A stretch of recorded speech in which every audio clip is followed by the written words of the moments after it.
నక్సలైట్ విముక్తు భారత్ పేరుతో కేంద్ర ప్రభుత్వం చేస్తున్నటువంటి ఈ ఎన్కౌంటర్ లో భాగంగా రూపీ అలియాస్ భాగ్య కూడా ఛత్తీస్గఢ్ లో ఎన్కౌంటర్ కావడం జరిగింది. సో ఆ మృతదేహాన్ని అయితే ఇక్కడ తన స్వగ్రామైనటువంటి ధర్మారం గ్రామానికి తీసుకొచ్చారు. సిద్దిపేట జిల్లా మిరుదొడ్డి మండలం ధర్మారం గ్రామంలో ఉన్నాం. ఇక్కడ చాలా మంది అయితే సానుభూతి పరులు వచ్చున్నారు. సో ఈ ఎన్కౌంటర్ లో వాళ్ళు ఎట్లా చూస్తున్నారు, మరి నిజంగానే నక్సలిజం చివరి శ్వాసను తీసుకుంటుందని అంటున్నారు. మరి చివరి శ్వాస కూడా అయిపోయిందా, మరి నక్సలైట్లు అందరూ కూడా కనుమరుగైపోయే పరిస్థితి ఉందా, ఎట్లా ఉందని తెలుసుకునే ప్రయత్నం చేద్దాం. ఎట్లా చూస్తారు కేంద్ర ప్రభుత్వం చేస్తున్నటువంటి ఇది కేంద్ర ప్రభుత్వం చేస్తున్న చర్య అనేది ఇది బూటకపు ఎన్కౌంటర్. ఇది భయపడుతున్నది పేద ప్రజలకు, ఏదైతే అట్టడుగు వర్గాలకు ఈ రాజ్యం భయపడుతున్నది, భయపడే చంపుతున్నది. నువ్వు వాళ్ళకు భయపడకపోతే నువ్వు డెడ్ లైన్ ఎట్లా పెడతావు? 2026 మార్చి 31 వరకల్లా నేను నక్సలేట్లు లేకుండా చేస్తాను. మరి ఇప్పుడు చనిపోయింది కదా, నువ్వు అదే సమస్యను భారతదేశంలో ఉన్న అణచివేత ఉన్నది, దోపిడీ ఉన్నది, వాటిని డెడ్ లైన్ పెట్టి అంతం చేయను. పేదలను పలానా డేట్ వరకల్లా పేదలు లేని రాజ్యం భారతదేశం చేస్తా అని చెప్పు నువ్వు ధైర్యం ఉంటే. అది కాదు కానీ పేద ప్రజల కోసము, పేదల అభ్యున్నతి కోసం పాటుపడుతున్నది. చదువు కావాలంటున్నారు, వైద్యం కావాలంటున్నారు, అందరికి సమాన హక్కులు కావాలంటున్నారు, చంపుతున్నావంటే నీ ఆలోచన ఏంది?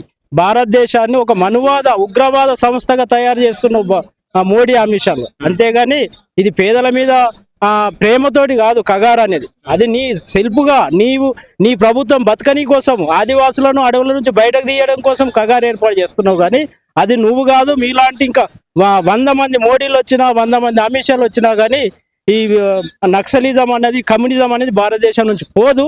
ప్రజా సమస్యలు, ప్రజలకున్న ఇబ్బందులు ఉన్నన్ని రోజులు కమ్యూనిజం భారతదేశంలో ఉండే ఉంటుంది. ఆదివాసులను అడవుల నుంచి బయటకు తీయడం వెనకాల ఉద్దేశం ఏమై ఉండొచ్చు? మరి అక్కడ ఉన్న సహజ ఖనిజాలు ఉన్నాయి. ఇప్పుడు ఛత్తీస్గఢ్ కానీ, మధ్యప్రదేశ్ కానీ, ఉత్తరప్రదేశ్, ఇవన్నీ మధ్య భారతదేశంలో అపారమైన ఖనిజాలు ఉన్నాయి. 1000 కోట్ల రూపాయల విలువ చేసే ఖనిజాలు ఉన్నాయి. అవన్నీ ఆదాని అంబానీ కార్పొరేట్లకు పరం చేయని కోసము అక్కడ నుంచి వాటికి వ్యతిరేకంగా పోరాటం చేస్తున్న ఆదివాసులను, ఈ నక్సల్స్ పేరు మీద ఆదివాసులను అక్కడ నుంచి తరిమివేసి ఆ ఖనిజాలను ఆదాని అంబానీకి దోచిపెట్టని కోసమే అక్కడ ఈ యుద్ధం జరుగుతున్నది, ఆదివాసుల మీద యుద్ధం జరుగుతుంది. సో ప్రభుత్వం చేస్తున్నటువంటి చర్యను, ఆ విమర్శను కాసేపు పక్కన పెడితే నిజంగా ఈ ఆయుధాలు పట్టుకొని పోరాటం చేయాల్సిన అవసరం ఉందా? ఈ నక్సలైట్ల ఆవశ్యకత ఎంతవరకు ఉందన్నట్టు? అంటే వీళ్ళు ఆయుధం పట్టుకోమని చెప్తున్నదే రాజ్యం. ఇప్పుడు నువ్వు ఆయుధం పట్టుకోమని అంటే నువ్వు ఆయుధం పట్టుకోకుండా పోవు. మన ప్రజాస్వామ్య దేశము, ప్రజల చేత ఎన్నుకోబడ్డ రాజ్యం కదా ఇది. బాబాసాహెబ్ అంబేద్కర్ రాజ్యాంగం కల్పించాడు. రాజ్యాంగంలో అనేకమైన హక్కులు ఉన్నాయి. హక్కుల ప్రకారం నువ్వు వాళ్ళతో మాట్లాడు, వాళ్ళతో చర్చించి అసలు మీ సమస్య, మీరు ఆయుధం ఎందుకు పట్టుకున్నారని అడిగితే సరిపోతుంది కదా. నువ్వు ఆయుధం పట్టుకొని వాళ్ళ మీదకి పోకపోతే వాళ్ళ ఆత్మరక్షణ కోసం ఆయుధం పట్టినామని వాళ్ళు చెప్తున్నారు. మా అలాంటి వాళ్ళు కూడా ఆయుధం అవసరం లేదని వాళ్ళకు కూడా చెప్తున్నాం. కానీ నువ్వు ఆయుధం పట్టుకొని నువ్వు వాళ్ళ మీదకి దాడికి పోతుంటే వాళ్ళు నీ మీదకి దాడి చేస్తారు. ఆ ఇద్దరు దాడిలో చంపేది పోలీసులు ఆదివాసులే, బీసీ బిడ్డలే, ఎస్సీ ఎస్టీ బిడ్డలే, చనిపోయేది కూడా ఆదివాసులు, ఎస్సీ ఎస్టీ బిడ్డలే. మొత్తం నువ్వు చేసేదంతా ఈ ఆదివాసులను వాళ్ళ కొట్లాటలు పెట్టి వాళ్ళని చంపించుకుంటున్నావు. కానీ నువ్వు పక్కకుంటున్నావు. ఇది సరి అయినది కాదు. భారత రాజ్యాంగానికి కొన్ని హక్కులు ఉన్నాయి. హక్కుల ప్రకారం పరిపాలన చేయాలి. బాబాసాహెబ్ అంబేద్కర్ నిర్వహించిన రాజ్యాంగాన్ని కనీసం 20% ఇంప్లిమెంట్ చేస్తే భారతదేశంలో పేదవాడే ఉండడు, అసలు పేద ప్రజలే ఉండరు. అంత ఉన్నతమైన వాళ్ళు ఉంటారు, అందరికి చదువు ఉంటుంది, అందరికి వైద్యం ఉంటుంది. కాబట్టి భారత రాజ్యాంగాన్ని ఇంప్లిమెంట్ చేయాలనేది మా లాంటి వాళ్ళ డిమాండ్. సరే ఇవన్నీ సరే, ఎవరు చనిపోతున్నారు, పేదల బిడ్డలు చనిపోతున్నారు అనే విషయం కాసేపు పక్కన పెడితే వాళ్ళు అనుకున్నది సాధిస్తారు అనుకోవచ్చా? భారత ప్రభుత్వం వాళ్ళ లక్ష్యాన్ని చేరుకుందా? నిజంగానే నక్సలైట్ విముక్తు భారత్ కాబోతుందా అంటే ఏమంటారు? అది అసలు సాధ్యమే కాదు. సమస్యలు ఉన్నంత సేపు కమ్యూనిజం భారతదేశంలో బతికే ఉంటది.